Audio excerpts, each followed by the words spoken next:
lunge on one leg, and then a kick to the back. Then we're going to do exactly the same thing on the other side, and a kick to the back. So this is what it looks like, full ball.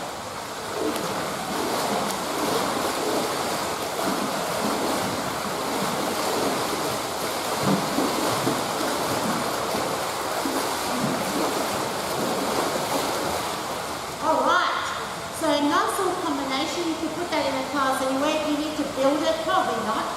I just teach it just the way it is. So, bouncing on my toes, that's the first thing. Second thing is, when I'm kicking, I'm trying to keep that knee up as high as I possibly can. So it's 1, 2, 3, and push. 1, 2, 3, and push. 1, 2, 3, and push.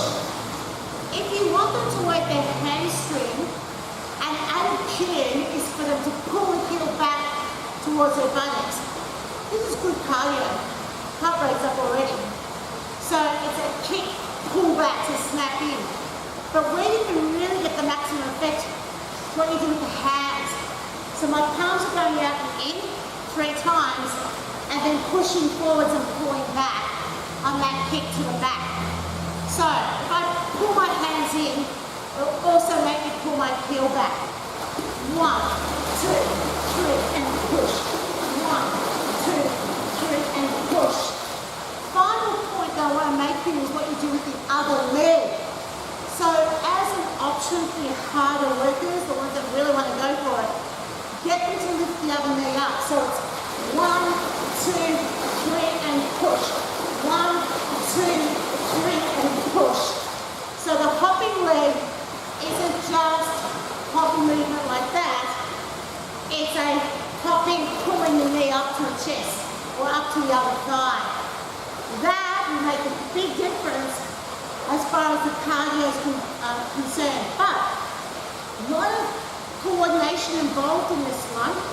So you may want to focus on one part depending on the participant. They've never done anything like this before, or perhaps their clients that are used to having the same routine every week want to introduce something new.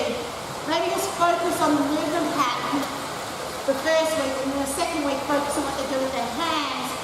Third week focus on how they're lifting up the opposite knee, etc., etc. So you're building their skill level, you're teaching them different skills, even though they're doing the same movement pattern. So, great cardio exercise. I love a combination. Anything that gets this working, and that's this week's activity. To demonstrate the 3 kicks to the front and the single kick to the back, it's going to be useful to have something like a frame, but you can do it without the frame initially. So I will teach 1, 2, 3, and kick back. 1, 2, 3, and kick back. So I usually like to demonstrate the whole thing to start with the arms and the kicking leg, and then go back and pinpoint specific things that you want them to do. So here the workout does come predominantly from the lower body. So the next point that I would make after I've demonstrated the whole thing is use something like an Aqua frame and encourage them to really hop on the opposite leg and then drive that leg back. So the hopping action definitely elevates the heart rate. Then it's about the hands. Push and pull, push and pull, push and pull, drive the arms forward. So there are motive words I like to use when I'm describing those movements in the water. But push, pull, and drive forwards helps with being able to get that leg from the front and kicking it hard towards the back. So not a super difficult exercise to demonstrate, but certainly an energetic activity because there's a few different components. Remember, teach them to bounce on their toes so they're projecting their body upwards. And you can see I use different ways to demonstrate the lift. So I talk about lifting yourself up out of the water and trying to get as much of your body out of the water as possible when you're doing those front kicks.